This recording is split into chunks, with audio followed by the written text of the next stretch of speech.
28. Eleições 2024, Anapuã e Band. Nossa escolha é você. São 7 horas e 28 minutos. Nós estamos recebendo aqui nos estúdios do nosso quadro Escritório do Tribuna Livre, o advogado especialista em direito eleitoral, doutor José Lucas. Doutor, tudo bem com o senhor? Seja bem-vindo ao nosso programa. Nós vamos falar sobre propaganda eleitoral, mas aproveitando, inclusive, falando sobre convenções. Para quem não está em casa, para quem está em casa, que não sabe o que é que significa todo esse processo, a questão burocrática de convenção, o que é o ato da convenção partidária?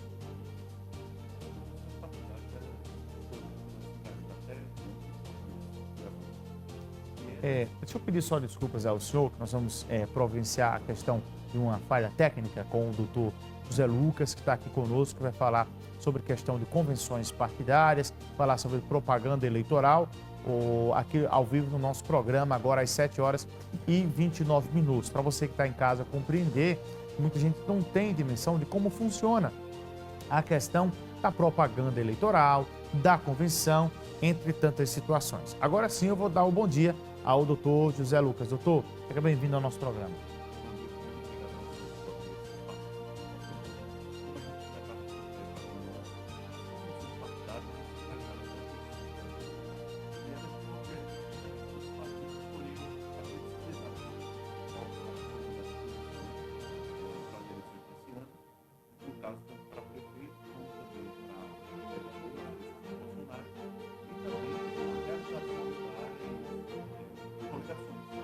Eu preciso só interromper o senhor mais uma vez, enquanto a nossa produção providencia um outro microfone, para a gente dar o ok agora ao senhor. Pois não, agora sim, doutor, pode dar bom dia, ao vivo é assim. Bom dia, Bruno, bom dia aos telespectadores, obrigado aqui pelo espaço. Como nós estávamos tratando, as convenções partidárias se realizaram até o dia 5 de agosto e elas têm o objetivo de decidir quem será candidato, tanto nas chapas proporcionais como também nas majoritárias, ou seja, quem serão os candidatos a vereador, a prefeito e também decidir sobre as coligações. Quanto a essa questão agora de convenção, passado esse prazo, agora nós temos um novo prazo, que é a questão do deferimento das candidaturas. Agora é um processo de avaliação do documento, porque qualquer cidadão pode pedir à justiça para ser candidato. Agora é um processo de avaliação, se está tudo em ordem, se está em dias, com certidões, não tem processo, não tem pendência, aí começa a campanha. Isso. Agora, tendo realizado as convenções e encaminhamento das atas ao TRE, inicia-se o prazo de registro de candidatura. O registro de candidatura é a primeira verificação documental se o candidato reúne as condições de elegibilidade. Essas condições de elegibilidade que vão ser auferidas agora é justamente as famosas certidões. É a certidão criminal, a certidão de improbidade, se não houve condenação, se não há nenhuma condenação de inelegibilidade. E aí, a partir do dia 16, começa propriamente a campanha eleitoral, porque vai estar liberada aí também a realização das propagandas, né? Pronto, é exatamente sobre a questão das propagandas que nós queremos conversar com o senhor. O que é a propaganda eleitoral? Onde é que ela pode estar presente? O que é que pode ser feito? Teve alguma mudança, alguma restrição em relação à eleição passada que o eleitor costumava ver e que não vai ver mais nessa eleição? A propaganda eleitoral é a forma que a Justiça Eleitoral regulamenta o pedido de voto dos candidatos. Então, os candidatos eles podem utilizar diversas plataformas para atingir seu fim, que é justamente sagrar-se vencedor nas eleições. Até então, tudo que nós estamos passando e até o dia 15 de agosto é denominado de pré-campanha, onde os candidatos eles podem se divulgar como pré-candidatos, eles podem dialogar sobre propostas, enfim, e podiam até o dia 5 também fazer a propaganda dentro dos partidos para alcançar o direito de ser candidato.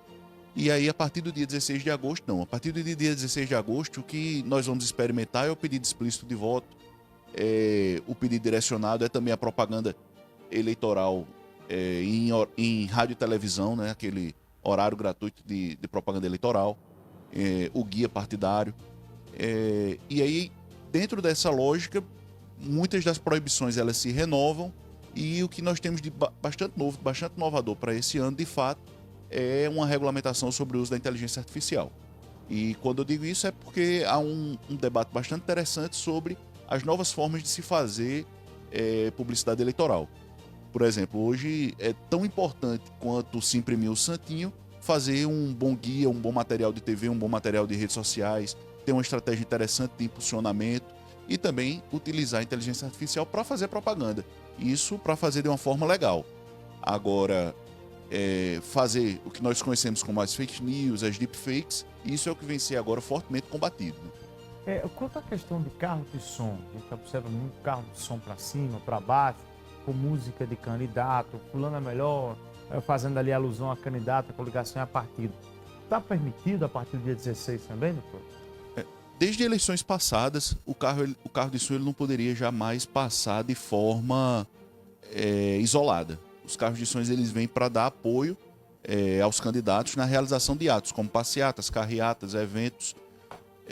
Entretanto, a gente tem também que fazer uma ressalva, né? A gente sabe que existem alguns carros de som clandestinos, digamos assim. Tem paredões, tem gente que coloca em sua casa a música de determinado candidato. E o cuidado que deve ser feito aí é o seguinte: se a Justiça Eleitoral perceber que há uma desproporcionalidade no uso dessa mídia, que há aí um desvirtuamento do que passa a ser um comportamento espontâneo do eleitor para ser um comportamento de fato de campanha, eu acredito que haja também a responsabilidade de propaganda irregular, tendo em vista que desde eleições passadas a gente já não pode mais ter aquele carro de som que antigamente ficava só circulando nos bairros, falando do vereador, falando do prefeito, muitas vezes até criticando o outro lado. Isso aí ele não pode. Né? Ô doutor, para a gente finalizar, eu queria que o senhor falasse sobre a questão de comício. A gente sabe que em interior, política, acaba sendo ali uma atração, né? Um evento na cidade, cada um tem o seu lado, vai, pula, e o comício acaba sendo ali uma festa. O comício é feito festa. Comício, o que é que diz a legislação sobre a questão de comício? Na verdade, a gente já tem até uma experiência próxima com isso, foram as convenções partidárias, que foram verdadeiros comícios. Exato, foram praticamente comícios de pré-candidatura, mas de forma regular, tranquilo, sem nenhum problema. Os comícios, eles são permitidos também, é óbvio. É a reunião dos seus apoiadores, é mostrar para aquela comunidade quem está lhe apoiando, a oportunidade de você falar também aos eleitores. Agora também tem regras próprias. Por exemplo, o comício ele não pode ser realizado ainda. Ele só vai poder ser realizado a partir do dia 16 de agosto. Ele também tem data para terminar, então no dia antes da eleição já não pode mais haver comício. Tem horário, né? Tem horário para começar e horário para terminar. Não há uma necessidade de autorização, mas uma necessidade de comunicação da realização do ato, justamente para que se garanta a segurança, para que se garanta que todos esses eventos políticos eles ocorram causando menos dano à normalidade da população. E quando eu digo isso, é porque a gente sabe que o comício muitas vezes fecha uma rua, então o comício muitas vezes mobiliza muita gente, tem um incômodo às vezes do som mais alto, mas tudo isso obviamente tem que ser incentivado, tem que haver essa participação, porque é a participação democrática, mas com alguns limites também sociais para a gente garantir que nesse período de 45 dias de campanha intensa, a população passe por ela sem experimentar maiores dissabores. Doutor, muito obrigado pela sua participação com a gente, um grande abraço e boa sorte na sua caminhada, tá bom? Obrigado, Bruno. Até mais, pessoal.